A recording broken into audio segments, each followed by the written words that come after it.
Hello friends, வணக்கம் and welcome to தமிழன் tip channel. இன்றைக்கி நம்ம பச்சைப்பயிறு யூஸ் பண்ணி சூப்பரான ஒரு போண்டா எப்படி செய்கிறதுன்னு தான் பார்க்க போகிறோம்.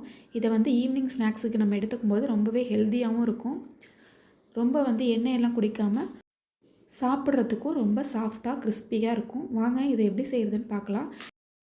இதுக்கு ஃபஸ்ட்டு ஒரு டம்ளர் அளவுக்கு பாசிப்பருப்பை எடுத்து நல்லா ஊற வச்சுக்கணும். இது கூடவே கொஞ்சமாக உளுந்தும் நம்ம ஊற வச்சுக்கணும். இது ஒரு 3லேருந்து 4 மணி நேரம் நல்லா ஊறின பிறகு இந்த தண்ணி எல்லாத்தையும் நல்லா வடித்து எடுத்துட்டு ஒரு மிக்ஸி ஜாரில் இதை சேர்த்துக்கலாம். இது கூட ஒரு 4 ஏலக்காய் வாசனைக்காக சேர்த்துக்கலாம். கொஞ்சமாக உப்பு சேர்த்துக்கலாம். இது கூட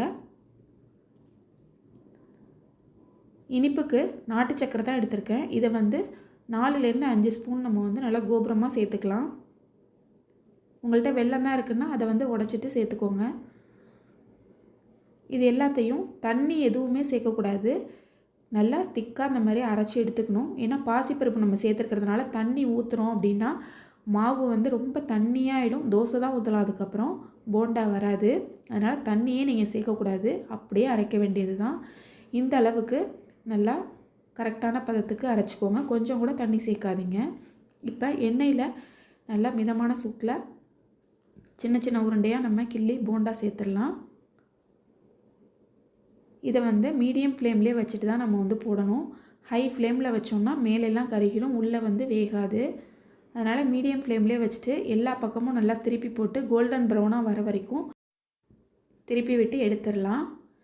நான் கொஞ்சமாக எண்ணெய் சேர்த்துருக்கிறதுனால ஆறாக போட்டுக்கிறேன். நீங்கள் நிறைய எண்ணெய் ஊற்றிக்கிட்டிங்கன்னா நீங்கள் அதுக்கு தகுந்த மாதிரி கூடுதலாக போண்டாவை போட்டு திருப்பி எடுத்துக்கலாம்.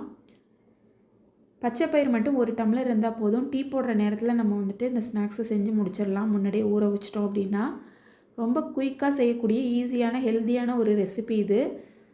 இந்த மாதிரி பச்சைப்பயிறு அதிகமாக யூஸ் பண்ண மாட்டோம். சுண்டல் அது மாதிரி தான் செஞ்சு கொடுப்போம். இந்த மாதிரியும் நீங்கள் செஞ்சு கொடுத்தீங்கன்னா டிஃப்ரெண்ட்டாக சாப்பிடுவாங்க. மோஸ்ட்லி சுண்டல்லாம் செஞ்சு கொடுத்தோன்னா ரொம்ப சாப்பிட மாட்டாங்க. அப்படியே சாப்பிட்டா கூட ஒரு நாள் 2 நாள் சாப்பிடுவாங்க. அப்புறம் இதே செஞ்சு கொடுக்குறோன்னு சொல்லிட்டு சாப்பிட மாட்டாங்க. இந்த மாதிரி மாற்றமாக செஞ்சு கொடுத்தோன்னா ரொம்ப விரும்பி லைக் பண்ணி சாப்பிடுவாங்க. பாருங்கள், வெளில எவ்வளோ கிறிஸ்பியாகவும் உள்ளே எவ்வளோ சாஃப்டாகவும் இருக்குது பாருங்கள் போண்டா.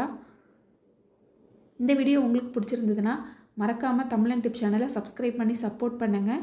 இது மாதிரி நிறைய ஸ்நாக்ஸ் ரெசிபீஸ், சைடிஷ் ரெசிபீஸ் இந்த மாதிரி நிறைய நம்ம சேனலில் அப்லோட் பண்ணிகிட்ருக்கோம். மறக்காமல் பாருங்கள்.